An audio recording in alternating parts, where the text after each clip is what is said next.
일용할 양식을 주시옵고 라는 제목으로 말씀을 전하겠습니다. 두 번째 시간 함께 전합니다.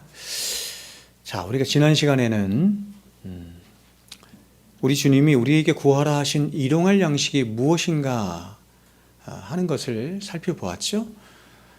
우리 주님께서 우리에게 일용할 양식을 구하라 하실 때 그 일용할 양식은 우리가 이 땅에서 삶을 영위하기 위한, 그러니까 하나님의 형상대로 피조된 그 인간으로서의 삶을 영위하기 위해 필요한 모든 것들을 말하는 것이다, 이렇게 말씀드렸죠. 여기에는 정신적인 것, 또 육체적인 것, 사회적인 것, 문화적인 것, 영적인 영역까지 모든 것이 다 포함이 되는 것입니다. 인간은 여러분 동물과 달라서 하나님이 굉장히 독특하게 창조하셨는데 인간에겐 정신적인 영역도 있고, 물론 이렇게 동물처럼 신체적이고 물질적이고 이렇게 육체적인 영역도 있지만 사회적인 영역도 있고 문화적인 영역도 있고 무엇보다도 영적인 영역까지 있어요. 그래서 일용할 양식을 구하라라고 하는 것은 바로 하나님께서 하나님의 형상으로 창조된 그런 인간에게 필요한 이런 모든 영역들을 구하라, 이렇게 말씀하신 것입니다. 따라서 오늘 주님이 우리에게 일용할 양식을 구하라 하신 것은 첫 번째는 뭐냐면 이런 것입니다. 우리의 삶에 필요한 모든 총체적인 필요들, 그것이 정신적인 것이든 영적인 것이든 물질적인 것이든 모든 필요들이 오직 하나님께로부터만 공급될 수 있음을 말씀하는 것이죠. 또 이것은 사람이라는 존재는 얼마나 하나님을 향해서 의존하여 서 있을 수밖에 없는 존재인가, 의존적인 존재인가 하는 것을 우리가 주기도문을 날마다 고백함을 통해서 우리 자신을 하나님 앞에서 다시 한번 확인하는 것이죠. 제가 지난 시간도 말씀드린 것처럼 사람이란 존재는 다른 모든 피조물들과 완전히 구분된 정도로 가장 존귀하고 탁월한 존재입니다. 하나님의 형상이 입혀진 가장 탁월하고 가장 존귀한 존재입니다. 그러나 그토록 사람이 가장 탁월하고 존귀할 수 있는 이유는 그가 바로 어떤 피조물들보다도 더욱더 오직 하나님만을 향해서 하나님을 의존하여 서 있을 때 그런 것입니다. 사람은 가장 영광스럽고 가장 복되고 가장 존귀한 존재지만 그 인간이 하나님을 향해 서 있을 때만 그런 것이고, 하나님을 향해 서 있지 못할 때는 그야말로 가장 악하고 가장 부패하고 어떤 면에서 가장 비참한 존재로 전락할 수 있는 존재가 인간이다, 이렇게 말씀을 드릴 수가 있습니다. 즉 인간은 하나님이 지정해 주신 그 바른 위치, 다시 말해서 하나님과의 절대 의존의 관계에 있을 때 인간은 비로소 하나님이 공급해 주시는 그 은혜의 풍성함, 생명의 풍성함을 그 자리에서 누릴 수 있는 것이죠. 그 자리에서만 누릴 수 있는 것입니다. 하나님을 떠나서, 하나님을 벗어나서는 그러한 생명력을 혹은 은혜를 받아 누릴 수가 없는 것이고, 또한 하나님 다음의 위치인 버금왕의 위치에서 하나님이 주신 선한 능력으로 세상에 있는 모든 다른 피조물들과 구별된, 그리고 다른 모든 피조물들을 다스리고 통치하는 그런 영광된 삶을 살 수 있을 뿐만 아니라 이 상 모든 피조물들과 구분되는 그런 하나님의 형상이 입혀진 자가 갖는 그런 신적인 아름다움 혹은 존귀함, 그렇죠? 성경에 의하면 우리를 신의 성품에 참여하는 자가 되게 하려 함이라, 이렇게 말했죠. 신의 성품에 참여하는 자가 되려 함이라. 하나님을 의존하여 서 있을 때, 그렇게 우리가 살아갈 때 놀랍게도 성부, 성자, 성령 하나님만이 참여하시는 그런 신적인 성품에 우리도 함께 참여하는 영광을 갖게 된다, 이렇게 말하는 것이죠.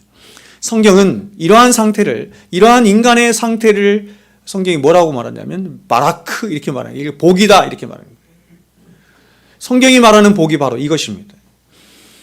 그러므로 저와 여러분의 평생의 삶을 통해서 가장 뼈저리게, 우리가 아까 광야 찬양 불렀잖아요. 이런 광야 같은 삶 속에서 가장 뼈저리게 익히고 배우고 학습하고 습득해야 할 한 가지가 뭐냐면 오직 하나님만 하나님이시고 나는 그 하나님이 지으신 피조물일 뿐이다. 그래서 나는 오직 하나님을 의존하여 살 수밖에 없는 존재다라고 하는 것을 광야 같은 70년, 80년 살아가는 인생 속에서 그거 배우다 가는 거죠. 세상은, 사람들은 이 세상 속에서 그렇게 복닥거리면서 누가 높으니 누가 낮으니, 누가 좀 더 가졌느니 적게 가졌느니 이런 걸 가지고 참 목숨 걸고 살지만 그게 뭡니까? 그렇죠? 그게 아닌 것이지.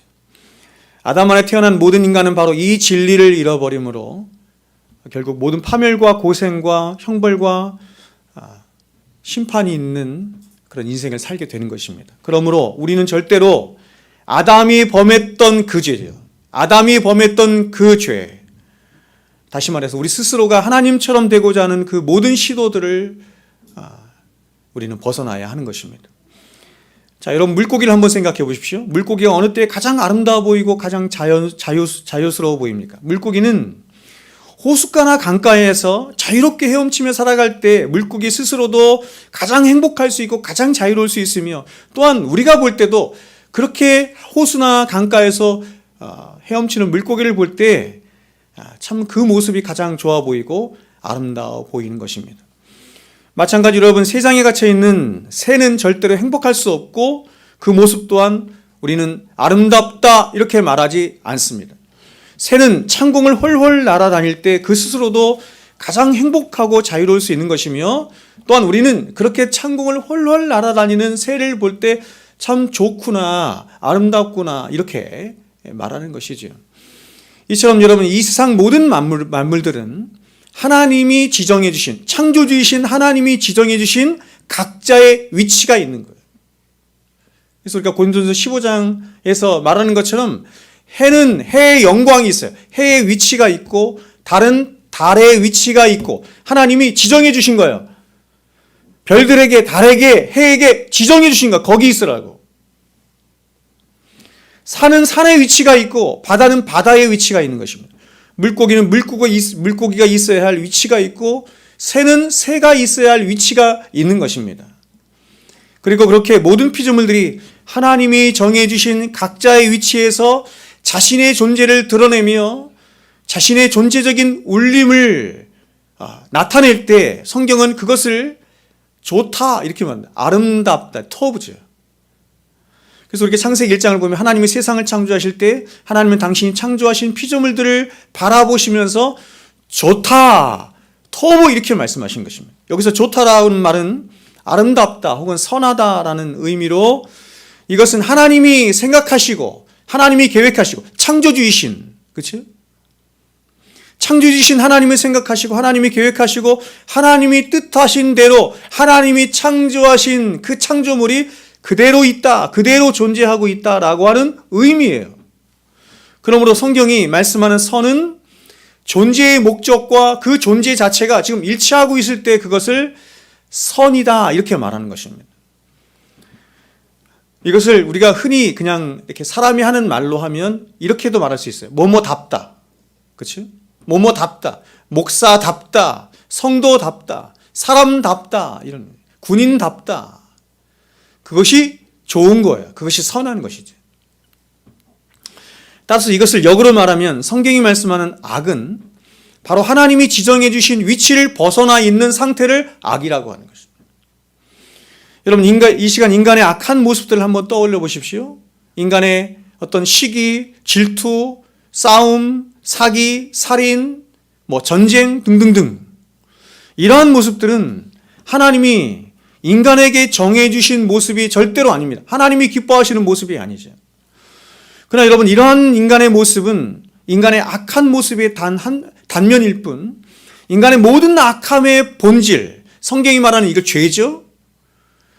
인간이 가진 악함의 본질은 바로 최초의 인간이 범했던 그 죄를 말하는 것인데, 그것은 뭐냐면 아담이 바로 자신의 위치를 벗어나, 피조물의 위치를 벗어나서 하나님처럼 되고자 하는 그 모든 시도들을 성경은 다 죄라고 하는 것입니다. 그러니까 세상에 있는 모든 죄는 다 여기서부터 시작이 되는, 여기서부터 출발이 되는 것입니다. 아까 제가 말씀드린 시기, 질투, 싸움, 사기, 살인, 간음, 전쟁 등등 인간의 모든 악한 모습들은 어디서부터 시작이 되는 거냐면 바로 교만의 죄로부터 시작되는 것인데, 그 교만의 죄라는 것이 뭐냐면 자신의 피조물의 위치를 벗어나서 스스로 하나님처럼 되고자 하는, 거기서부터 인간이 가진 모든 죄가 발생하는 것이다 이렇게 말할 수 있습니다. 그래서 이 죄를 본질적인 죄, 영어로는 sin이라고 하죠. 그래서 이거 원죄라고 하는 이유가 거기 있는 거야. 다시 말하면 우리가 범하는 자범죄, 이 크라임이라고 하는데, 모든 자범죄가 어디서부터 출발하는 거냐? 어디에서부터 샘솟듯 일어나는 것이냐? 이 본질적인 죄, 하나님을 대적하고 하나님을 떠나고 하나님처럼 되고자 하는, 거기서부터 모든 죄가 발생하는 것이다, 이렇게 말할 수 있는 것입니다. 여러분, 피조물에겐 그 피조물을 창조하신 창조주의 목적과 뜻이 반드시 있어요. 그리고 그 창조주의 목적과 뜻은 그 창조주를 위해서만 있는 것입니다. 그렇죠? 누군가가 뭔가를 만들어요. 이 컵도 만들고 뭐 마이크도 만들고 뭔가를 만들어요. 그러면 그 만든 사람의 어떤 목적이 있는 거예요. 하나님이 이 세상을 창조하셨을 땐 창조의 목적이 있는 것이고, 그 창조의 목적은 창조주 자신을 위해서 있는 것입니다. 그럼 어떤 사람들은 이것을 굉장히 반감을 갖는 사람도 있죠. 세상 사람들이 그렇죠. 왜 하나님을 향해서만 있어야 하는 것입니까? 왜 우리는 하나님의 영광을 위해서만 있어야 하는 것입니까? 굉장히 하나님이 이기적인 하나님은 아닙니까? 과연 우리는 무엇입니까? 그렇죠? 이렇게 생각할 수 있죠. 이것은 하나님이 어떤 분이신지를 모르고, 하나님의 창조의 원리가 어떤 것인지를 모르고, 또 우리가 하나님의 창조의 원리 가운데 하나님의 영광을 위해 살아갈 때 있어지는 우리 안에 있는 이 바라크, 복이 어떤 것인지를 모르기 때문에 하는 말입니다. 하나님의 영광을 위해 살아가는 이 사람의 그 영화로움이 어떤 것인지를 모르기 때문에 그렇게 말을 하는 거예요. 자기중심성의 죄 안에서.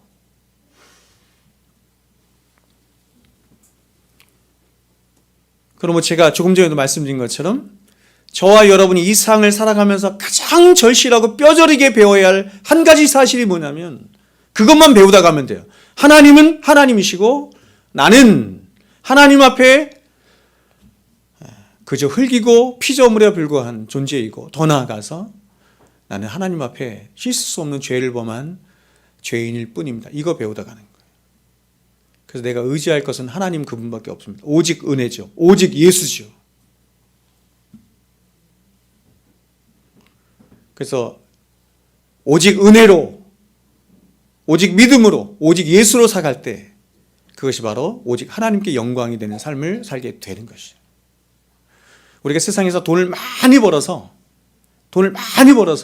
하나님께 많이 갖다 바치면 그것을 하나님께 영광이 된다, 이렇게 말하는 게 아니에요.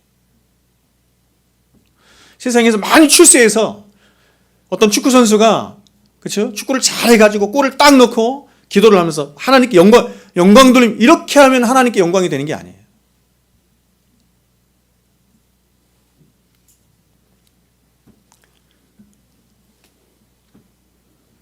그러나 여러분, 이러한 사실을 아는 것이 우리가 너무나 중요하죠. 이것이 첫 번째, 인간론을 이해하는 첫 번째 중요한 사실입니다. 그러나 그렇다고 해서 이것만을 아는 것은 사실상 인간을 아는 것, 혹은 더 나아가서 구체적으로 나를 아는 데 있어서는 반쪽짜리 진리만을 붙드는 것입니다. 이것을 제가 예전에 누구죠? 팡세 지은 사람, 파스칼의 예를 들어 제가 여러분에게 말씀을 드렸죠. 그러니까 파스칼이 고민한 게 이것입니다. 인간론을 이해할 때 이 두 가지를 이해한 것이거든요. 두 번째를 제가 말씀드리겠습니다. 저와 여러분이 피조물인 것은 너무나 분명한 사실이고, 그 피조물의 위치가 저와 여러분의 하나님이 정해주신 그 위치인 것은 너무나 분명한 사실이지만, 그럼에도 불구하고 우리가 여기서 한 가지 더 알아야 할 중요한 사실 한 가지는 뭐냐면, 바로 하나님은 그렇게 피조물에 불과하고 흙에 불과한 저와 여러분을 이 세상에 있는 다른 모든 피조물들과 완전히 구별되게 하는 그런 하나님 다음에 위치하는 버금왕의 위치에 있게 하셨다, 이런 뜻입니다. 가장 존귀하게 영화롭게 우리를 하나님 당신의 영광으로 더 씌우셨다, 이런 말이에요.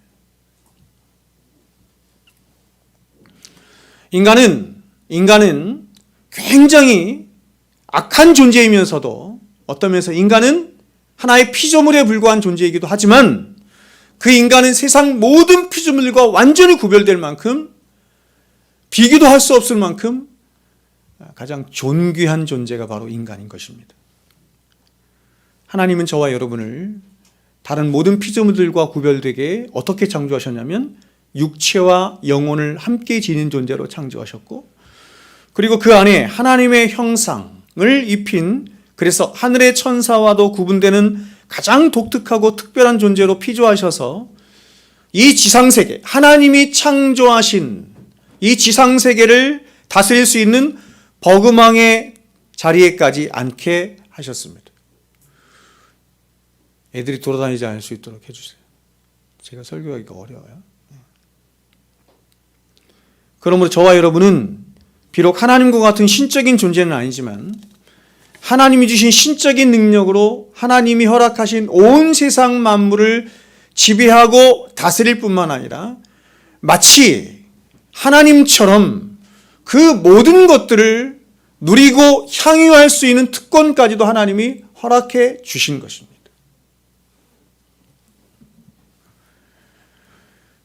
그래서 이게 균형이 필요한 거죠.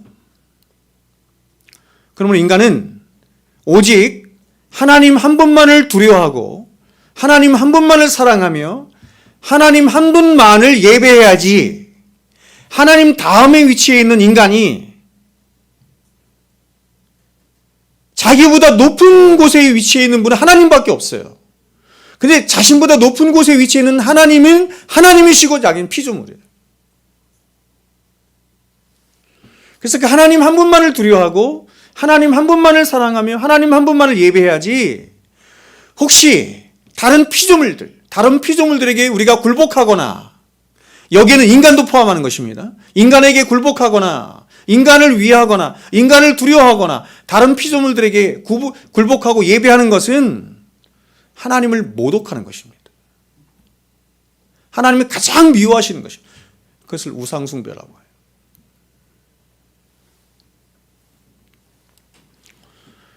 이와 연관해서 기독교의 대선생인 어거스틴은 진리를 이해하기 위한 기초로서 인간의 인식 대상인 사물을 두 가지 개념을 사용해서 말했습니다. 사용함과 향유함이라는 개념을 사용해서 하나님과 그리고 인간과 그리고 그 밖에 다른 지상의 사물들로 나누어서 설명했습니다. 그러니까 세상에 있는 모든 존재들을 세 분류로 나눴는데, 하나는 하나님, 그리고 인간, 그리고 지상의 다른 모든 사물들. 여러분, 인간이 다른 지상에 있는 모든 사물들과 똑같이 피조물인데 인간을 구분했어요, 어거스틴이. 그 정도로 다른 것입니다. 먼저 사용해야 할 사물은 보다 궁극적인 목적을 위하여 사용되어져야 할 대상들을 말하는 것이고, 누려야 할 사물은 그것들을 사용하는 궁극적인 목적으로서의 향유되어야 할 대상을 말하는 것입니다. 어거스틴은 자신의 책 기독교 교리에 대해서 이와 같이 우리에게 말합니다. 모든 사물은 향유할 대상과 사용으로 그칠 대상과 향유하고 사용할 대상이 있다. 좀 복잡하죠? 먼저 향유해야 할 사물은 성부와 성자, 성령, 삼위 하나님이시다. 왜냐하면 이 삼위 하나님만이 창조주 하나님이시기 때문이다. 그리고 그 밖에 모든 것들은 그 사물의 향유에 도달하기 위해서 사용에 그칠 사물들일 뿐이다. 그런데 다른 사물들을 향유하고 있고 또 사용하는 사물이 있으니 그 존재가 바로 인간이다. 이렇게 말했습니다. 여러분, 여기서 누려야 할 사물만이, 즉 삼위 하나님만이 진정으로 저와 여러분이, 아니 모든 피조물들이 사랑하고 섬겨야 할 유일한 대상입니다. 그러므로 고유한 의미에서 오직 삼위 하나님만이 누려야 할 사물이 되는 것입니다. 향유하시는 사물이 되시는 것입니다. 근데 여기서 파생적으로 인간이 그 하나님 안에서 누려야 할 사물, 향유해야 할 사물이 또한 되는 거예요. 하나님처럼 마치. 그러니까 나머지 모든 사물들은 남김없이 사용해야 할 사물들입니다. 하나님과 인간을 제외한 세상에 있는 어떤 사물, 어떤 피조물들 중에서도 향유하는 대상으로서의 사물은 없어요. 그러므로 이러한 점에서 인간은 굉장히 독특하고 특별한 존재가 아닐 수 없는 것입니다. 창조주도 아닌 한낱 피조물에 불과한 인간이, 그래서 어떤 면에서 다른 모든 피조물들과 동일하게 사용되어야 할 사물에 불과할 인간이 누려야 할 사물의 영역에 창조주이신 하나님과 함께 동참케 되는 영광을 지닌 것입니다. 그러니까 인간을 포함한 이 세상 모든 만물은 오직 하나님의 영광만을 위해서 존재해요. 그런데 그 모든 만물은 또한 인간을 위해서 하나님이 존재케 하셨다, 이렇게 말할 수 있는, 굉장히 특별한 거죠. 세상에 있는 모든 만물은 1차적으로는 누구를 위해서 있냐면 하나님의 영광을 위하여 있어요. 근데 너무나 독특하게도 모든 피조물들 속에 함께 포함되어 있는 한낱 피조물에 불과한 인간에게 다른 모든 피조물들을 함께 향유하고 누릴 수 있는 특권을 인간에게 허락해 주셨다, 이런데. 그러나 여러분, 여기서 우리가 절대로 잊지 말아야 할 한 가지 사실은 비록 인간이 파생적으로예요. 이 세상 모든 만물을 다스리고 누리며 향유할 수 있는 굉장히 특별하고 독특한 위치에 있는 것이 사실이지만, 그러나 그럼에도 불구하고 인간 자신이 최종적으로 가져야 할 인생의 목적이자 누려야 할 대상은 누구냐면 하나님이세요. 인간이 예배하고 인간이 섬기고 인간이 사랑해야 할 최종적인 목적은 바로 하나님이시라는 것입니다. 그러니까 하나님은 인간에게 모든 필요할 일용할 양식들을 풍성하게 허락하셔서 이것들을 사용하고 누림으로 하나님의 형상, 이마고대 하나님의 형상으로 피조된 인간의 그 존엄과 가치를 지킬 수 있도록 하셨죠. 버금왕의 왕의 위치를 지킬 수 있도록 하셨죠. 그러나 인간은 그 모든 것들이 오직 자신의 유일한 인생의 목적이 되시고 최종적인 목적이 되시는 하나님께로부터 왔음을 알아서 그 하나님을 향해서만 서 있어야 하는 것입니다. 그것이 인간의 바른 위치예요. 그것이 균형이에요. 인간의 모든 불행은 바로 이 두 가지, 즉 사용해야 할 사물과 누려야 할 사물의 질서를 혼동하는 데서 온다, 이렇게 말할 수 있고, 그것을 성경이 무질서다, 이렇게 말해요. 무질서. 세상이 무질서하죠. 왜 무질서냐면 사용해야 할 사물과 누려야 할 사물의 질서가 혼동되어 있기 때문에 그렇습니다. 즉 우리가 누리고 사랑하며 우리의 인생의 최종적인 목적으로 삼아야 할 하나님을 오히려 이 세상의 가치들을 위하고 자신의 욕심을 이루기 위한 수단쯤으로 사용하거나, 혹은 반대로 우리의 인생의 유일한 목적이 되시는 하나님 그분을 위해서 수단으로 사용해야 할 이 세상의 가치들, 일용할 양식들, 이 세상의 모든 피조물들을 반대로 사랑의 대상으로, 나의 인생의 목적으로 삼거나 사랑의 대상으로 삼는 데서 인간의 모든 불행은 시작이 되고 결말을 맞는 거예요. 여러분, 저는 목회를 하면서 가장 마음이 씁쓸하고 때로는 분노까지 일어나는 경우 중에 하나가 바로 이것입니다. 그것은 바로 성경에 등장하는 부자 청년과 같은 신앙을 가진 사람이에요. 여러분, 이게 신앙이 아니라는 것을 우리는 예수님이 이 부자 청년을 내친 것을 통해서 알 수 있어요. 그럼 무엇을 잘못했는지를 알아야 되는데, 이런 부자 청년과 같은 신앙을 가진 사람들은 오늘날 너무나 많다는데 이게 문제가 있는 것입니다. 즉 자신이 믿는 예수를 이 청년은 단지 구원을 얻기 위한 수단쯤으로 생각하거나, 더 나아가서 자신의 욕망과 꿈을 이루기 위한 수단쯤으로 예수님을 전락해버린 거예요. 자신의 의를, 바리새인들이 그랬지만 똑같죠. 자신의 의를 세우기 위한 수단으로 예수님을 이용하는, 신앙을 이용하는, 하나님을 이용해버린 것입니다. 그래서 이런 사람은 결국 그가 드리는 예배도, 또 그가 하는 헌상도, 그리고 새벽마다 외쳐드리는 기도도 결국은 다 목적이 뭐냐면 자신의 욕망에 있어요. 자신의 욕망에 있는 것입니다. 자신의 욕망을 위해서 예배드리고, 자신의 욕망을 위해서 기도하고, 자신의 욕망을 위해서 헌상도 한다면 그것은 기독교가 아니에요. 그건 샤머니즘이에요. 여러분, 우리가 부자 청년의 예를 통해서 알 수 있듯이 예수님은 이런 사람을 절대로 용납지 않으셨습니다. 사람의 중심을 꿰뚫어 보시는 주님은 주님을 자신의 주인이자 왕으로 모셔드리지 않은 채 여전히 자신의 인생의 주인이 돼서, 목적이 돼서 그저 주님을 구원을 얻기 위한 수단으로 삼거나, 혹은 자신의 인생의 어떤 성공을 위한 목적으로 삼는 이 부자 청년을 예수님은 내치신 것입니다. 그것은 신앙이 아니기 때문에.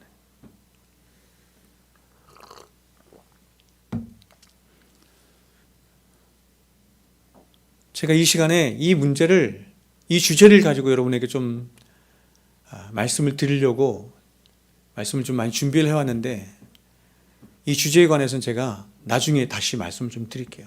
굉장히 중요한 주제거든요. 이게 주제권 논쟁이라고 하는 것인데, 주제권 논쟁. 우리가 그리스도를 믿어서 구원을 얻는 것과 그 이후에 그리스도를 나의 주님으로 모시고 혹은 더 나아가서 discipleship이라고 하죠. 제자도의 삶을 사는 것과의 연관성을 말하는 거예요. 그것이 어떻게 다른가? 역사 속에서 이것을 구분하는 사람들이 생긴 것입니다.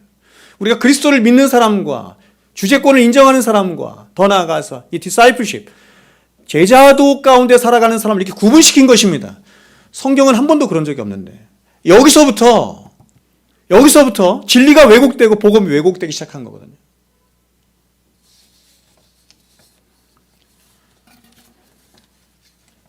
그래서 이게 복음이 굉장히 피상적이 되고 왜곡된 복음이 된 그 근본적인 출발점이 바로 여기서 시작이 되는 거거든요.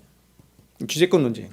제가 여러분에게 늘 말씀드린 이 산데마니즘 같은 이런 것이 시작됐는데 제가 이것만 한번 읽어드리겠습니다. 스펄전은 피상적인 복음주의에 대해서 이렇게 경고하며 우리에게 말합니다. 우리들에게는 인간들이 만들어내는 부흥이 너무 많다. 그 결과는 안타깝게도 실망스러운 것뿐이다. 인간들이 만들어낸 부흥이 너무 많다는 것입니다. 인간들이 조작해 만들어낸 부흥, 인간들이 조작해 만들어낸 신앙. 흥분 속에서 이름뿐인 회심자의 수가 수없이 나왔다. 빌리그람 전도 집회 같은 데가 하면 다 이런 것이죠. 그러나 작은 시험에도 그들은 어떻게 반응했는가? 안타깝게도 나는 지금까지 씨는 많이 뿌렸지만 알곡으로 거둘 만한 것이 매우 적다고 고백할 수밖에 없다. 우린 겉모습만 그럴듯한 부흥을 꿈꿨다. 그러나 결과는 밤의 환영처럼 사라져버리고 말았다. 성령이 실제로 역사하시는 곳에서만 회심자가 나오기 때문이다. 성령이 실제로 역사하시는 곳에서만 회심자가 나온. 성령은 오직 말씀을 통해서 진리를 통해서만 역사하거든요. 성경이 말씀하는 그 구원의 돌이 이것을 간과했다 이런 뜻이에요. 계속해서 그는 이렇게 말합니다. 성령은 죄를 알려주시려고 오십니다. 우리 안에서 구원을 일으키시는 유일하신 분이 성령님이신데 그 성령님이 우리 안에서 하시는 첫 번째 일이 뭐냐면 죄를 알려주시는 일이다 이거예요. 스펄진이라는 말입니다. 사람들은 반드시 죄를 깨달아야 합니다. 그러나 다음과 같은 신학이 오늘날 유행하고 있습니다. 사람들에게 하나님의 선하심을 깨닫게 하라. 하나님이 그들의 아버지가 되심을 제시하라. 그리고 그들에게 한없는 자비를 확신시켜라. 그들의 마음을 하나님의 사랑으로 얻으려고 하라. 그러나 결코 죄를 향한 그분의 진노하심이나 대속의 피로나 심판의 자리에 대해서는 언급하지 마라. 가엾은 피조물들을 실패와 잘못으로 인해 비난하거나 정죄하지 마라. 판단하지 말고 정죄하지 마라. 그들의 마음을 살피거나 그들을 풀죽이게 하거나 슬픔을 빠지게 하지 마라. 대신 위로하고 격려하라. 그러나 결코 비난하거나 위협을 주지 마라. 제가 처음 부목사로 부임이 돼서 간 교회가 굉장히 큰 대형 교회였는데 그 목사님이 저를 앉혀놓고 처음 면담하실 때 하신 말씀이 그거였습니다. 성도들 신방 가서 절대로 가르치려고 하지 마라. 절대로 정죄하는 말을 해서는 안 된다. 무조건 축복하고 무조건 그를 위해서 기도하라. 그것이 네가 해야 할 일이다. 번영주의에 물든 그런 생각이죠. 성경이 말씀하는 그리스도인은 기독교에 대한 지식만을 가진 사람도 아니고 기독교에 대한 종교적인 감정만을 느끼는 사람도 아니고 신비적인 능력을 나타내는 사람도 아니고 도덕적으로 선한 삶을 살아가는 사람도 아니에요. 이건 제가 말하는 것이 아니라 성경이 우리에게 경고하여 말씀하는 것이죠. 성경이 말씀하는 참된 그리스도인은 예수님의 말씀을 빌려 말한다면 물과 성령으로 거듭난 사람이죠. 물과 성령으로 다시 말해서 여기서 물은 말씀을 말하는 거기 때문에 말씀과 성령으로 거듭났다는 건 뭐냐면 다시 태어났다는 것인데 전 존재적인 변화를 겪은 사람을 말하는 거야. 즉 존재론적으로 전혀 새로운 피조물, 뉴크리에이션, 이전 것은 지나갔으니 보라 새 것이 되었도다. 새롭게 된 자, 새롭게 태어난 자를 그리스도인이라고 말합니다. 그러므로 이런 사람은 반드시 죄에 대한 참된 회개뿐만 아니라 더 나아가서 하나님을 향한 끝없는 사랑과 신령한 감각들을 갖게 돼서 자신의 삶 속에서 주님이 주인 되시는, 보세요, 주재권의 자리를 넘어서 주님의 제자로의 삶까지 날마다 자라가게 되는 필연을 갖게 되는. 그러니까 여러분, 성도가 자라지 않는다는 것은 이상한 일인 거예요. 자라게 되어 있는 거예요. 근데 그 자람이 어떤 것인지, 그걸 성화라고 하는데 그 자람이 어떤 것인지를 오늘날 기독교는 굉장히 많이 왜곡시키거나 오해하고 있어요. 그러므로 여러분이 잘 아셔야 할 중요한 사실 한 가지는 성경에 나타난 여러 믿음의 사람들의 삶이나 혹은 성경이 보여주는 제자도의 삶은 우리가 흔히 일반적인 그리스도인이라고 부르는 그런 평신도들의 삶과는 다른 어떤 특별한 사명을 가진 사람들의 삶만을 말하는 것이 아니라 바로 구원받은 모든 진실한 신자들이 필연적으로 추구하고 따라가며 살아내야 하는 삶을 말하는 거예요. 그러니까 여러분, 우리가 성경을 보면서 다윗도 보고 모세도 보고 이사야도 보고 예레미야도 보고 바울도 보고 제자들도 보잖아요. 이런 사람들을 보면서 이런 사람들을 우리와 이렇게 구분시키는, 그렇죠? 따로 이렇게 구분시키는 그런 오류를 범하는 거예요. 그렇지 않아요.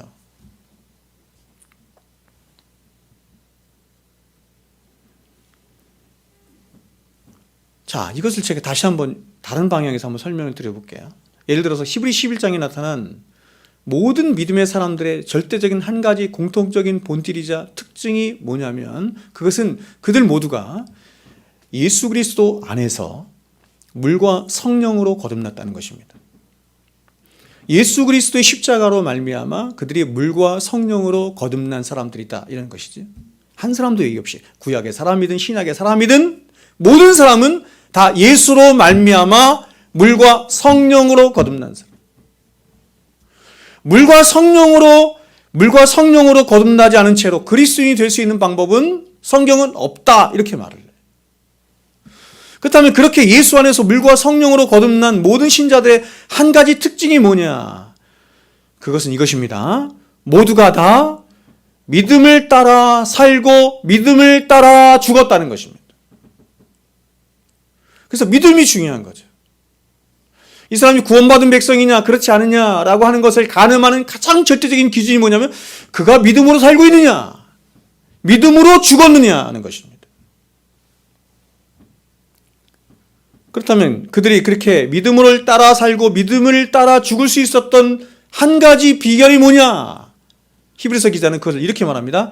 믿음의 주가 되시고 그 믿음을 온전케 하시는 이인 예수를 바라보는 삶을 통해서 가능해졌다, 이렇게 말합니다.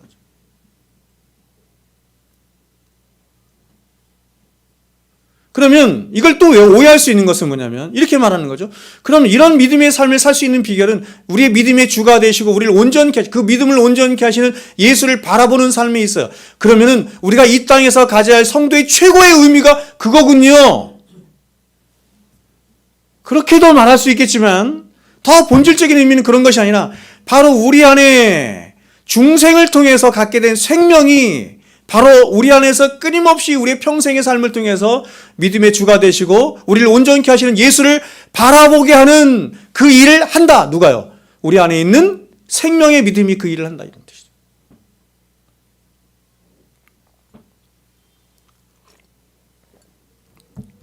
그러므로 결국 우리가 예수를 믿는다는 것은 믿음으로 사는 것을 말하는 것인데, 그 믿음으로 산다는 것은 우리의 믿음의 주가 되시고 그 믿음을 온전케 하시는 예수를 바라보고 예수를 따라가고 예수를 쫓아가는 삶을 말하는 거예요.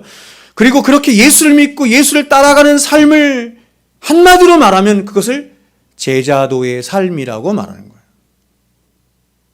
그러니까 여러분, 그리스도의 삶 따로 있고 제자도의 삶 따로 있는 것이 아니라 그리스도인이 제자예요. 똑같은 거예요.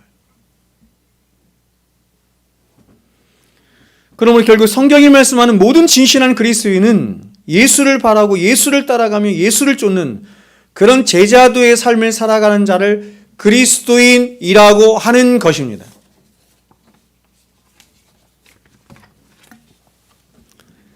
제가 어저께 유튜브를 하나 봤는데요. 제가 이제 미국에서 한 몇 년 전까지만 해도 미국에서 제일 큰 교회가 어디였냐면 레이크우드 처치였어요. 아세요? 조엘 오스틴 긍정의 힘 그 교회죠. 그래서 제가 거기에 대해서 여러분에게 많이 말씀을 드렸던 것 같습니다. 근데 지금은 순위가 바뀌어서 레이크우드가 3위인가로 이렇게 주저앉았더라고요. 4만 5천 명 정도 나온다고 하더라고요. 지금 8만 명 나오는 교회가 1등이 됐는데 그 교회 이름이 또 생각이 안 나네요. 어저께 등산 가다가 제가 말했어요. 그 교회 이름이 생각이 안 나는데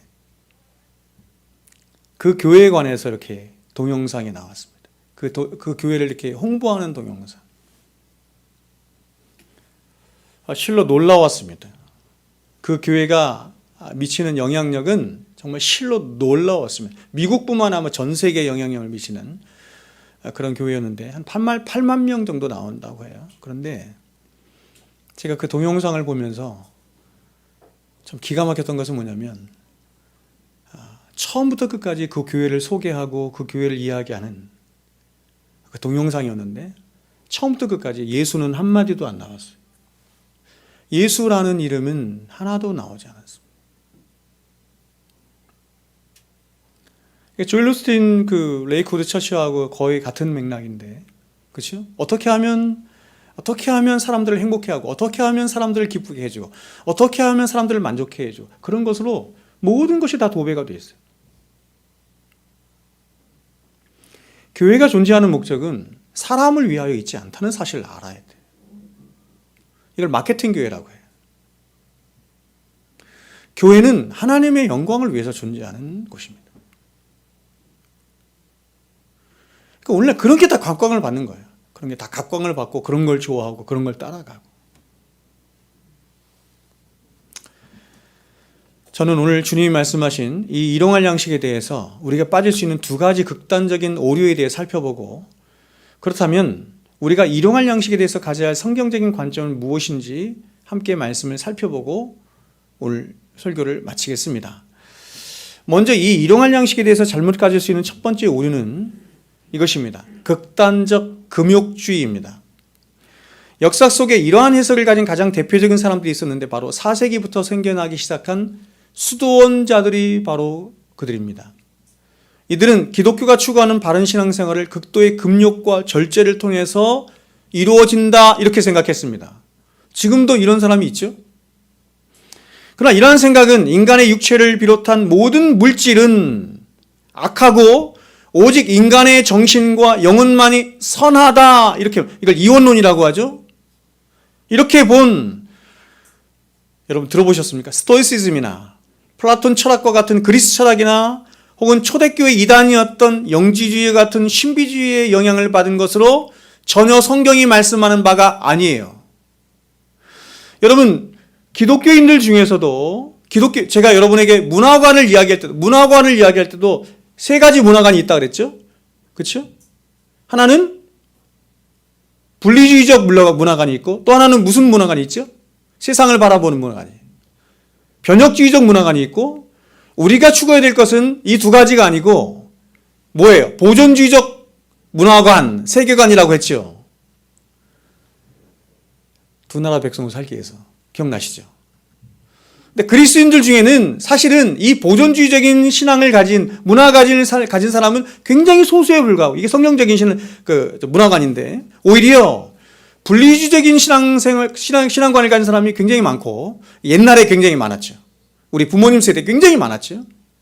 이걸 이원론이라고 해요. 이게 플라톤 철학에서 온 건데, 천국만이 선하고 이 세상은 다 악해.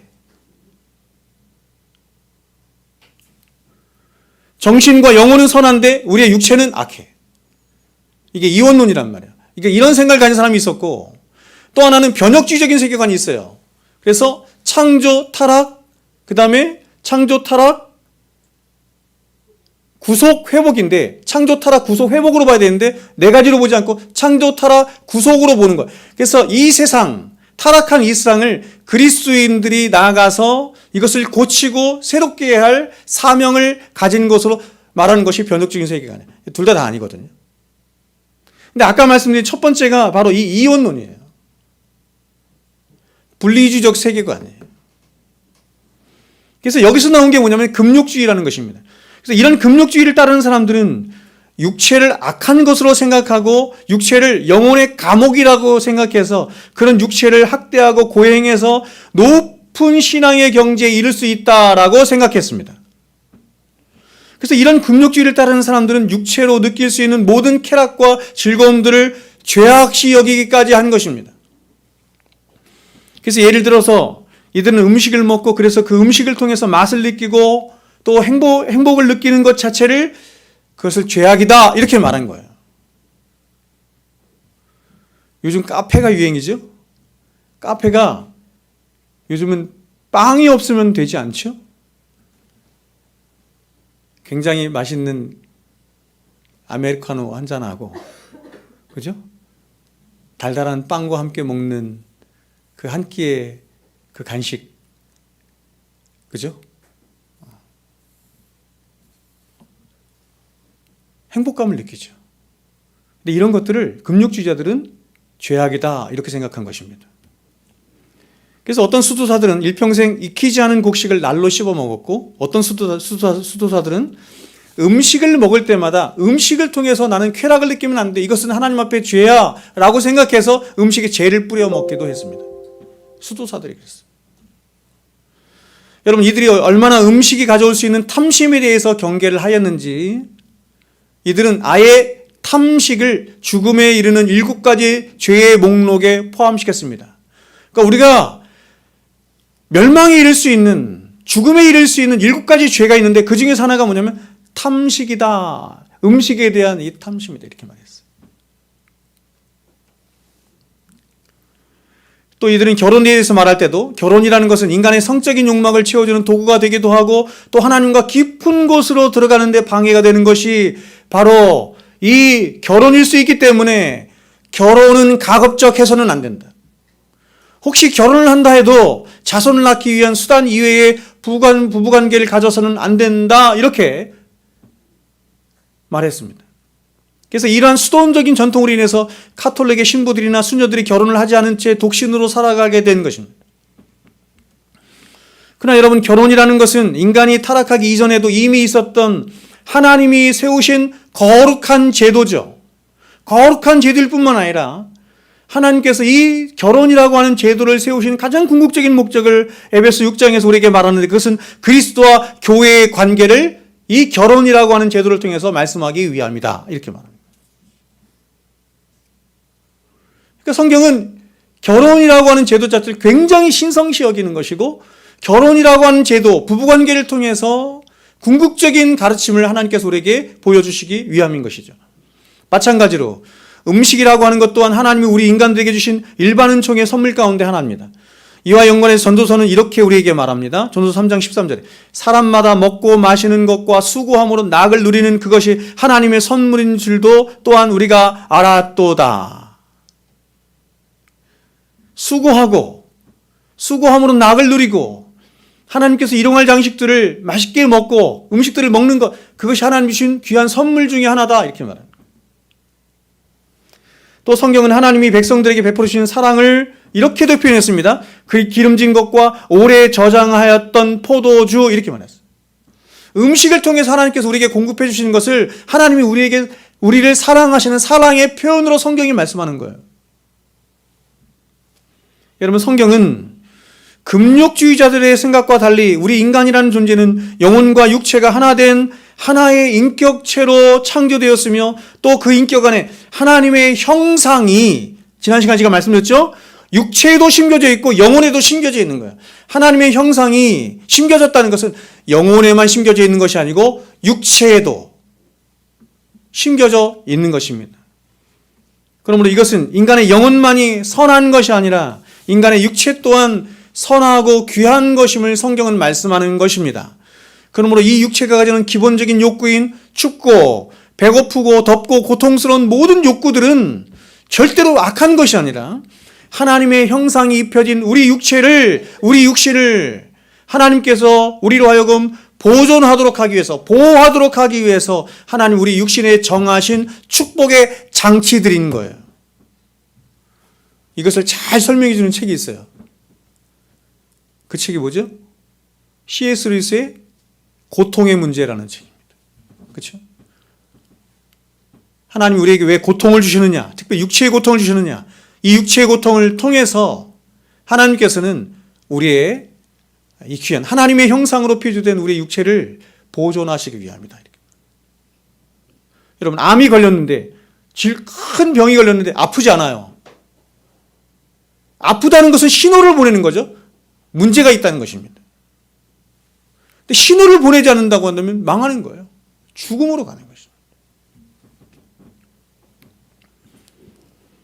그러므로 음식이라는 것은 하나님의 형상으로 피조된 우리의 육신을 보존하고 또 생명을 보존하기 위한 수단으로 하나님이 일반은 종 가운데 우리에게 주신 귀한 선물인 것입니다.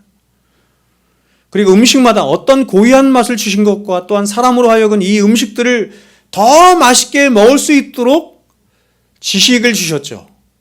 너무나 많은 지식을 주셨어요. 그렇죠? 수십만 가지의 음식 종류가 있잖아요. 제가 정확하게 모르겠습니다. 수십만 가지인지 수백만 가지인지 별의별 음식이 다 있잖아요.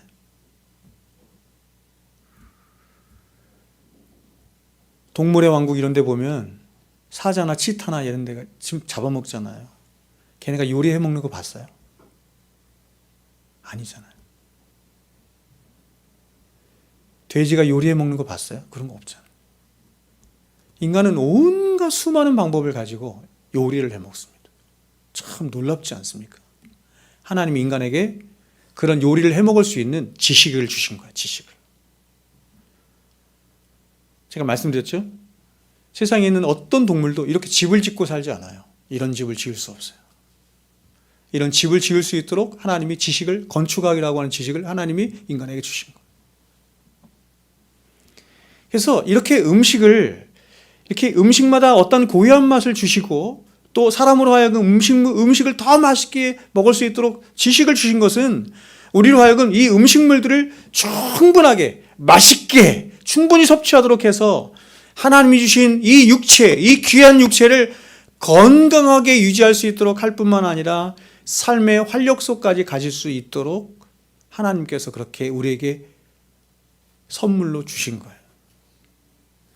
여러분, 음식이라는 것은 우리의 생명을 유지하도록 하기 위해서 하나님이 주신 가장 일차적인 수단이 바로 음식입니다. 그러나 여러분, 이러한 음식이라는 것은 우리의 생명을 유지시키는 것 이상의 의미가 있습니다. 즉, 인간은 짐승들과 달리 이 음식을 통해서 짐승들은 그냥 단순히 생명을 보존하기 위해서, 그렇죠? 살기 위해서 먹죠. 그러나 우리는 살기 위해서만 먹지 않잖아요. 살기 위해서 1차적으로 먹지만 더 나아가서 우리는 이 음식을 통해서 기쁨을 얻기도 하고 만족을 얻기도 하고 힘을 얻기도 하고 때로는 음식을 나누면서 정을 나누고 사랑을 나누기도 하죠. 여러분, 이 음식이 주는 기쁨을 한번 생각해 보십시오. 기력이 없을 때 한 끼 식사만 잘 먹어도 우리는 얼마나 힘이 나고 또 침체되었던 우리의 이런 여러 가지 육체의 감각들이 얼마나 되살아나는지 모르겠습니다. 그렇죠? 특별히 사랑하는 사람들과 한 끼 식사를 하는 즐거움은 정말 하나님이 주신 큰 축복이 아닐 수가 없습니다. 제가 여러분에게 그런 말을 한 거예요.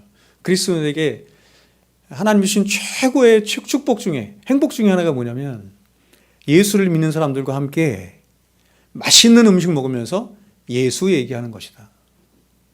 동의하세요?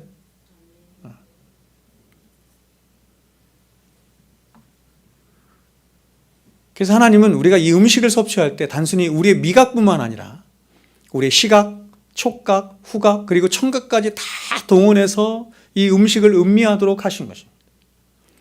다시 말해 하나님은 이 음식을 통해서 음식의 모양, 맛, 그리고 냄새, 우리 입안에서 느껴진 촉감, 식감과 그리고 씹을 때 나는 소리까지 동원하여 음식이 주는 기쁨을 갖도록 하신 것입니다. 그 먹방 유튜브 보니까 먹방 유튜브 굉장히 상위권, 그래서 먹방 유튜버가 다 여러분 뭐를 넣기 시작했냐면 효과음을 넣기 시작한 거예요. 효과음. 먹는 소리 아시죠? 그러니까 이 맛이 여러 가지가 있는 거야. 소리로도 먹을 수 있고 감각으로도 먹을 수 있고 식감으로도 먹을 수 있고 등등등. 그러니까 그 중에서 하나를 추가시킨 거죠. 소리를. 그러므로 이 음식이라는 것은 우리의 생명을 유지시켜주는 가장 1차적인 수단이자 더 나아가서 우리의 활력소까지, 삶의 활력소까지를 더하게 하는 충전재의 역할을까지 하는 것이 바로 음식이에요. 그래서 우리가 이렇게 하나님이 주신 축복으로 주신 음식을 선하게 사용하고 적절하게 사용하면 우리의 궁극적인 삶의, 우리의 생명의 목적이 되신 하나님과 그분의 영광을 위한 삶을 더 잘 살 수 있게 되는 것입니다. 그러나 반대로 이러한 음식이 가지는 요소들 때문에 사람들은 또한 아까 제가 어거스틴의 예를 통해서 말씀드린 것처럼 하나님이 목적이 되지 않고 음식이 목적이 된 거예요. 일용할 양식이 목적이 된 거예요. 그래서 그런 음식의 탐닉에 빠지거나 혹은 일용할 양식의 탐닉에 빠지거나 그런 음식이 주는 쾌락의 올무에 빠질 수가 있게 되는 것입니다. 맛집 찾아다니는 사람도 있죠. 맛집 찾아다니고 그것이 마치 자신의 삶의 가장 중요한 삶의 일부인 양 잘못하는 거예요. 그래서 제가 여러분에게 여러 번 말씀을 했지만 음식뿐만 아니라 일용할 양식에 포함하는 모든 것 다 그렇습니다. 여러분 취미생활도 마찬가지 다 할 수 있어요. 다 누리십시오. 그러나 그것이 홀릭이 되는 순간 죄가 되는 거예요. 홀릭. 탐닉에 빠지는 순간 죄가 되는 것입니다. 뭐든지. 이제 이런 극단적 금욕주의와 대비해서 일용할 양식에 대해서 갖는 또 다른 극단적인 생각이 있는데 이것을 방탕주의라고 해요. 혹은 세속주의라고 해요. 자, 방탕주의, 세속주의 같은 말입니다. 이 세속주의는 이것입니다. 목적과 수단이 뒤바뀐 것을 세속주의라고 해요. 즉 주님이 주신 일용할 양식의 마음을 빼앗겨서 정작 그 일용할 양식을 주신 하나님을 잃어버린 것입니다. 여러분 세속주의란 이 세상을 하나님보다 더 사랑하는 모든 것을 세속 이렇게 말을 해요. 온통 머릿속에서 생각하는 것들이 일용할 양식이에요. 돈이고 건강이고 아파트고 자동차고 명품 옷이고 맛있는 음식밖에 없어요. 하나님보다 이것들이 더 앞서고 있어요. 이것들이 더 중요해요.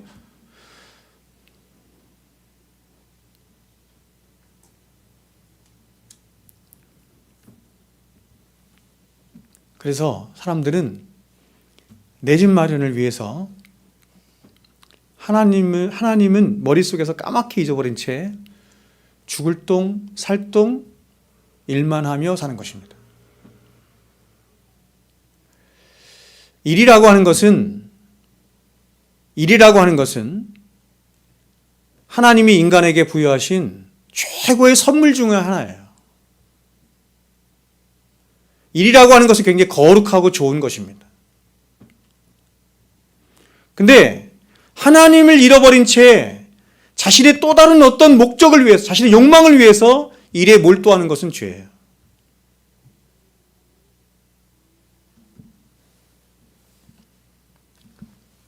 세상의 성공과 자랑을 위해서라면 하나님도, 신앙도 얼마든지 버릴 수 있고 또 그 하나님을 얼마든지 이용도 해먹을 수 있는 것입니다. 저는 여러분 여러 해 전에 텔레비전에서 우리나라에 지어진 특별한 집들에 대해서 소개해주는 프로그램을 본 적이 있습니다. 도심을 떠나서 어느 시골이나 도심 주변에 집을 멋지게 지어놓고 평화롭게 사는 사람들의 이야기를 담은 그런 프로그램이었습니다. 제가 이 프로그램을 보면서 가장 인상 깊었던 한 집이 있었는데 이 집은 주인이 직접 지은 집으로 거의 10년이 넘는 시간 동안 집을 지었어요. 이 집을 지은 사람은 원래 비행기를 운전하는 기장인데 그는 자신이 원하는 멋진 집을 짓기 위해서 일을 하는 시간 외에 다른 모든 시간들을 시간만 나면 집을 짓기 위한 일에 몰두했습니다. 그래서 직접 집을 짓기 위해서 설계도 배우고 건축기술도 배우고 또 건축에 필요한 자재들과 집기들도 다 구하면서 이제 때가 되자 본격적으로 집을 짓기 시작했고 10년이 지나서 집을 완성했어요. 아주 멋진 집을 지었습니다. 자신이 살 집을 지었으니 얼마나 정성을 들여서 집을 지었겠어요. 그래서 이 사람이 이 집을 다 짓고 나서 얼마나 마음이 뿌듯하고 자랑스러운지 모릅니다. 그래서 이 사람은 시간만 나면 마당에 나가서 자신이 지은 집을 이렇게 바라보면서 마음으로 뿌듯해하고 흐뭇해했습니다. 그것을 보면서 얼마나 행복했는지 모릅니다. 그리고 시간이 좀 날라치면 작업실이 이렇게 지하에 있었는데 지하실에 들어가서 어떻게 하면 내가 지은 이 집을 더 멋지게 좀 지어볼까, 더 고쳐볼까 하는 궁리에 빠졌습니다. 그래서 이 사람의 부인이 이 사람을 향해서 이렇게 고백을 하는 것을 보았습니다. 당신을 만난 것은 저에게 큰 행운입니다. 나는 당신을 만나서 너무너무 행복합니다. 이렇게 멋진 집을 지어서 우리가 함께 살 수 있다니 난 너무너무 행복합니다. 이렇게 말하는 것이겠죠. 이 집은 그야말로 주변에서 명물이 되었습니다. 그래서 이 집을 보기 위해서 많은 사람들이 방문합니다. 이 집을 소개하는 방송인도 또 함께 출연한 많은 사람들도 이 사람을 얼마나 부러워하는지 모릅니다. 그러나 여러분, 저는 이 사람을 보면서 누가 생각이 났냐면 누가복음 14장에 나오는 어리석은 부자가 생각이 났습니다. 어리석은 부자. 누가복음 14장에 등장하는 이 어리석은 부자처럼 자신을 잃어버린 거죠. 자신을 잃어버린 채 살아가는 가장 미련하고 가장 가련한 사람이라고 저는 생각했어요. 얼마나 자신과 자신의 인생을 찾지 못했으면 또 자신의 인생 속에서 가질 수 있는 그 진정한 행복이 무엇인지를 못 찾았으면 겨우 이 세상에서 잠시 살다가는 집을 짓는데 자신의 인생에 거의 8분의 1이죠. 10년의 세월을 투자를 하고 허비를 한 거예요. 그리고 그것이 그렇게 집을 짓고 살아가는 것이 자신의 인생의 목적이 된 거예요. 여러분, 지금 이 사람은 집의 가치를 혹은 이렇게 좋은 집에서 편하게 사는 삶의 가치를 자신의 인생 10년과 바꿀 만큼 가치 있다고 여긴 거예요.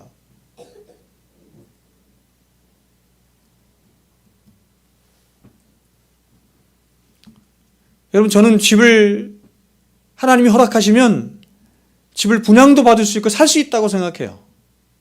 나는 집을 갖는 게 내 일평생 소원이 많죠, 굉장히. 그래서 막 죽을 똥 살 똥 막 10년, 20년 동안 막 일만 해. 쓰고 싶은 것도 쓰지도 못하고 극도로 아껴서 20년 돈 모아서 집 샀어요. 그러면 그 집이 내 인생 20년과 바꿀 만큼 그렇게 중요합니까?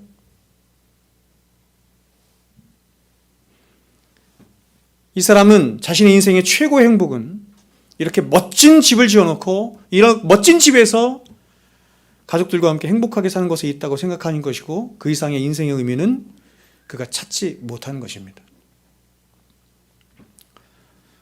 어저께 제가 또 이렇게 유튜브를 또 하나 봤는데 우연히 봤는데 어떤 사람을 봤냐면 25,000권의 책을 소장한 사람이 있더라고요. 와, 대단하더라. 25,000권의 책을 소장한 사람이 있더라. 제가 보니까 이런 이야기 들려주면 아주 여러분 눈이 초롱초롱 하시네. 25,000권의 책을 소장했어요. 평생 동안 25,000권의 책을 소장해서 이 사람은 자신의 인생에 제일 소중한 게 뭐냐? 책이에요. 책을 읽고 책을 소장하고 책을 가꾸고 책을 보존하고 또 책을 사람들에게 소개하고 그래서 이 사람이 결국 마음 먹은 게 뭐냐면 이 책을 보존할 수 있는 집을 지었어요. 집까지 지었어요. 큰 집을. 모든 집의 구조가 다 이 책을 위해서 존재합니다. 다. 그리고 그 사람의 말에 의하면 자기가 25,000권의 책 중에 굉장히 다수를 읽었다 이렇게 얘기하더라고요. 굉장히 많이.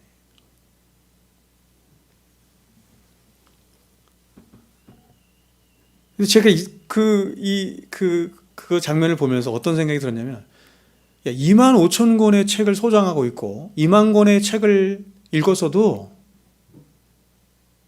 바보일 수 있구나. 하나님을 모를 수 있구나. 이 생각이 들어요. 여러분, 하나님을 모른 채 2만 권 책을 읽으면 뭐예요? 요한 웨슬레는 이렇게 얘기했습니다. 내가 10,000권의 책을 읽었더니 10,000권의 책을 읽었다고 했어요. 그 사람이. 저는 2만 권의 책을 읽은 사람, 10,000권의 책을 읽은 사람 진짜 읽었는지 잘 모르겠는데 요한 웨슬레는 10,000권의 책을 읽고 이렇게 말했습니다. 나는 한 책의 사람이 되고 싶다. 이게 되게 유명한 말이죠. 한 책의 사람이 되고 싶다. 내 세상에 관한 수많은 지식들을 다 공부하고 이게 마치 솔로몬처럼 다 공부하고 연구해 봤지만 그 모든 세상의 지식들은 결국 한 권의 책에 의해서 다 다스림을 받는 성경이죠. 어떤 사람은 하나님의 은혜가 임하자 10,000권의 책을 읽었더니 10,000권의 책 속에서 하나님을 봤어요.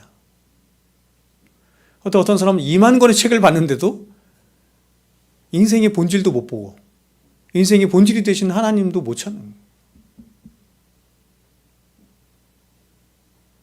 여러분, 이것은 책뿐만 아니라 모든 면에서 다 그런데 여러분 20,000권의 책, 20,000권, 5,000권의 책을 읽으면 뭐 할 거예요? 그리고 그런 책을 소장하면 뭐 할 거예요? 겨우 우리 인생의 의미가 거기 있습니까?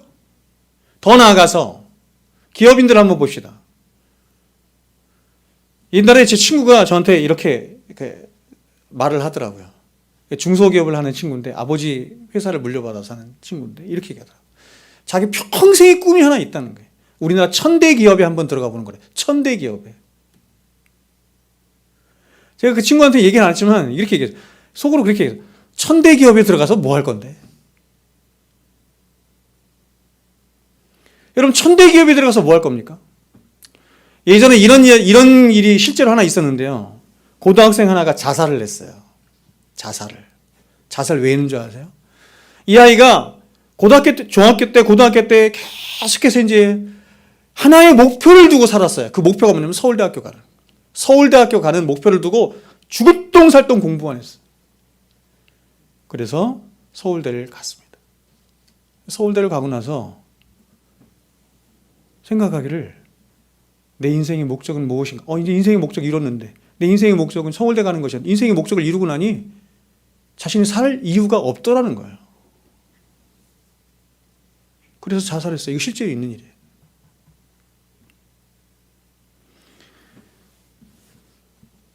여러분 한번 잘 생각해 보세요. 저와 여러분의 인생의 의미가 고작 이런 것들에 있지 않아요. 1000대 기업 할 거면 하면 뭐 할 것이고 25,000권의 책을 읽고 또 그 책을 소장하면 무엇 할 것이고 누구라도 부러워할 만한 번듯한 집 지어서 살면 뭐 할 겁니까? 저는 아무리 생각하고 또 생각해 봐도 제가 겨우 이런 삶만을 위해서 존재하고 있다고 저는 생각하지 않아요. 그런 것들을 위해서 제 인생을 허비하고 인생을 살고 싶지 않아요. 만일 그렇다고 한다면 제 인생이 너무나 가련하고 또 가치 없게 느껴지고 그래서 저는 억울하기까지 해요. 그저 제 인생이 아무런 목적도 없이 겨우 무엇을 먹을까, 무엇을 마실까, 무엇을 입을까 염려만 하며 그것들을 구하고 그것들을 따라가고 그것들을 목적하며 살아간다면 저는 저라는 사람의 가치가 하나님의 형상으로 입혔다고 하는 저라고 하는 사람의 가치가 더 나아가서 저를 위해서 예수님이 죽으셨거든요. 저라고 하는 사람의 가치는 예수의 가치거든요. 저라고 하는 사람의 가치가 겨우 그러한 것들로 매겨지는 것 같아서 너무나 저는 안타깝고 허무하고 억울하기까지 하는 거예요. 그렇게 살고 싶지 않죠.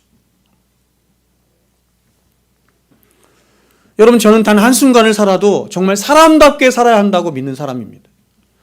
바로 하나님이 원래 창조하신 그 창조의 원리로 돌아가서 그 창조의 원리 가운데 이 세상에서 가장 복되시고 가장 영광스러우시며 가장 위대하시고 가장 가치로우신 영광이라는 말이 무겁다는 말이거든요. 가장 무거우신 그래서 온 세상 모든 만물에 좌정하여 계신 그리고 무엇보다 저와 여러분을 위해서 당신에게 하나밖에 없는 독생자까지 아낌없이 내어주신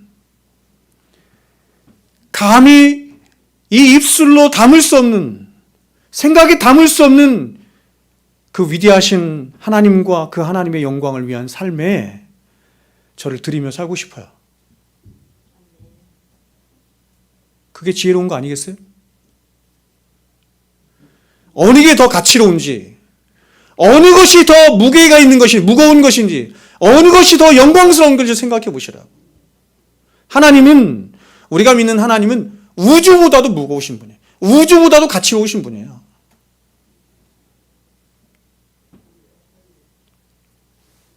한낱 세상의 돈이나 명예나 집이나 이런 가치들하고는 비교를 할 수가 없는 분이에요.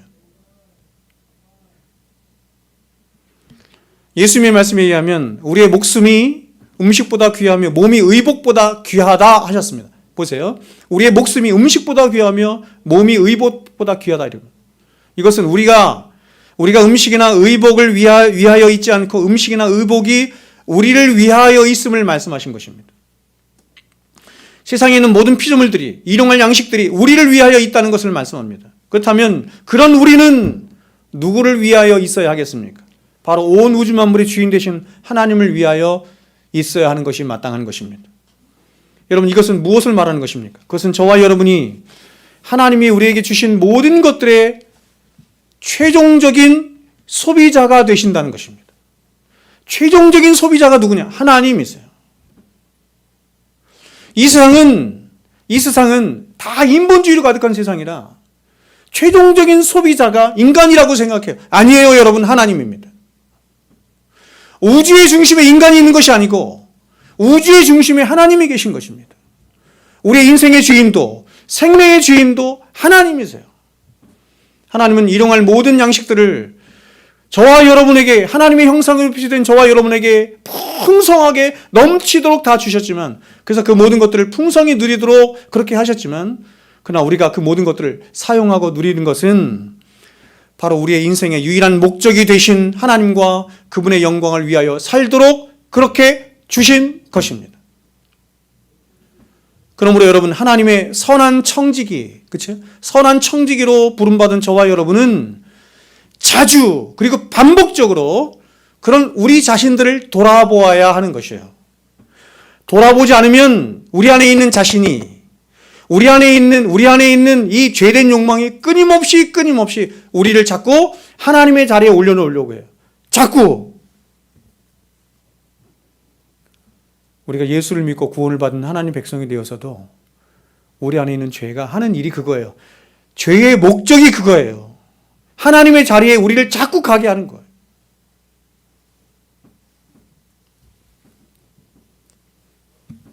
바라기는 여러분이 가난할 때든 부할 때든 언제든지 여러분은 하나님의 이름과 그분의 나라를 위해서 있도록 그렇게 부름받은 자들임을 알아서 여러분의 눈과 마음을 하나님께 고정시키고 살아가시는 그런 복된 성도들 되셨으면 좋겠습니다.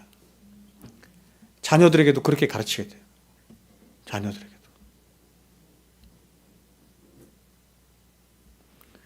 저는 아까도 제가 말씀을 드렸지만 오늘날 교회 안에 너무나 많은 사람들이 하나님을 이용해 먹고 있어요. 하나님은 이용해 먹을 대상이 아니고 그런 수단이 아니고 하나님 우리의 인생의 유일한 목적이 되신 우리의 하나님이신 줄로 믿습니다. 기도하겠습니다.